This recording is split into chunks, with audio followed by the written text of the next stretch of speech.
You know, Jordan, we call it a mosaic society. We have a number of origins and religions in Jordan. That makes our society really like a mosaic society. I saw here in China something similar.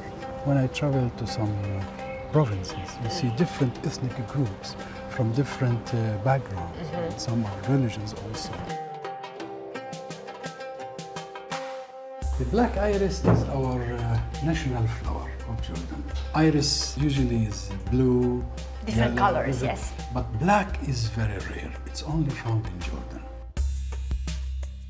There is a legend that in the old days, moon and earth were one piece. And they were separated. Now the point of separation Was Wadi Rum. was Wadi Rum. And that's why there is a valley called Valley of the Moon.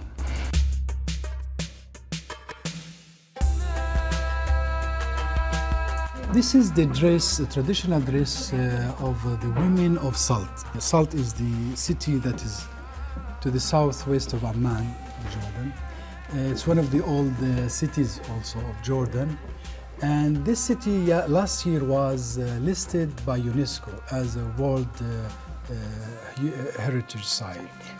As you can see, this is a very huge and long dress. Well, this is not everyday dress, I think. It's mostly in very special occasions, Yes. wedding or parties and so on. How would you describe the cultural environment of Jordan to those that don't know anything about it? Well, I would say that giving this history of Jordan have created this environment of acceptance for the others in my country, Jordan, through the history. Until now, you will see that the Jordanian society is a mosaic society. It's a combination and a mixture of many different ethnic backgrounds, racial backgrounds, religious backgrounds in Jordan, all of them living together. That was the character of Jordan through the history. It would be really foolish of me to ask you what we can visit and what we can do in Jordan, as there is plenty to see and do there. So I'm going to ask you, what are your favorite destinations in Jordan? I will be unfair if I really choose one over the others, because I really enjoy all of the places in Jordan.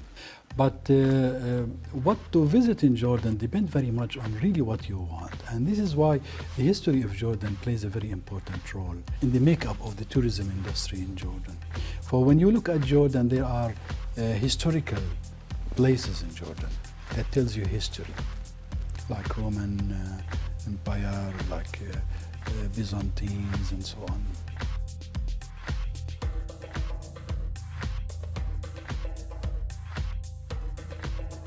This is one of the handicrafts that usually is done by women in Jordan.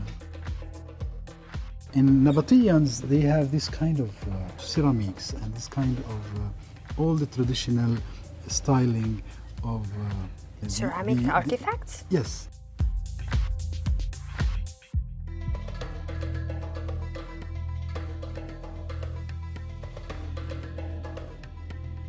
How you would describe the China culture today?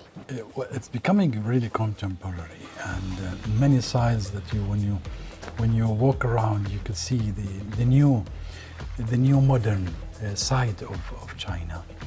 Nevertheless, you can still feel the history of China once you get in touch with the people. So it's still a vivid history in a very contemporary way. How about people in the way of life? What do you find interesting about it? The relations. The relations. Every time we go with my wife, we walk in the streets, we always look with them. They are impressed. friendly. They are friendly. And very curious. Yeah. Curious, yeah. And we are also impressed by the relations between the generations. We see that the grandpa, grandma is always with the grandchildren and kids, so yeah. on.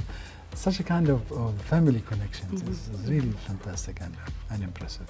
What there will be something that you guys will bring back home when the mission here is over? The culture, Chinese culture, as I really have many things. The tea ceremony, for example, and what else? Calligraphy. Calligraphy. Yes, we had many. We yeah. have a professional here. Yes. A bit of language? Little bit. I start when I arrived, and I try to continue. That's great. It's No, really interesting. We don't waste yeah. time.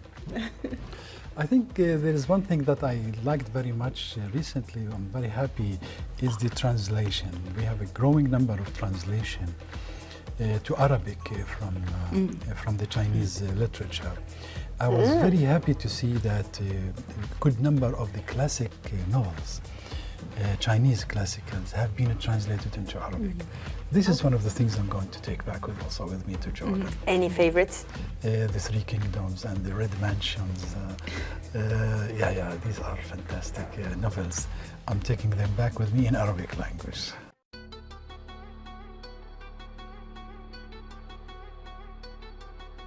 This is our most traditional dish in Jordan. We call it the mansaf. Mansaf, It's yes. rice with the lamb meat, and this is a dry yogurt cooked like a syrup.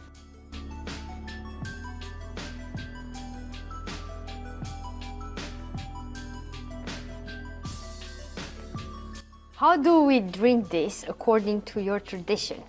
Well, usually the Arabic coffee is the first thing offered to the guest upon his arrival at the host's house. The coffee is given to the guest as a sign that you are safe and you are in a safe home. Once you don't drink the coffee, you put it down, that means that you have something to ask. So the normal reply or response from the host is that ask whatever you want and I'll do whatever I can. And usually you ask what you want, and when I say I'll do it for you, then you will drink the coffee. So this is very traditional, old way. You can call it coffee diplomacy if you wish. We can actually call this episode Coffee Diplomacy. So I want to thank you again for your precious visit to our embassy today. Thank you so I hope much. it won't be the last, and hopefully we will receive you again in other occasions. And I wish you all the best. Keep the Same. good work, keep this high spirit, and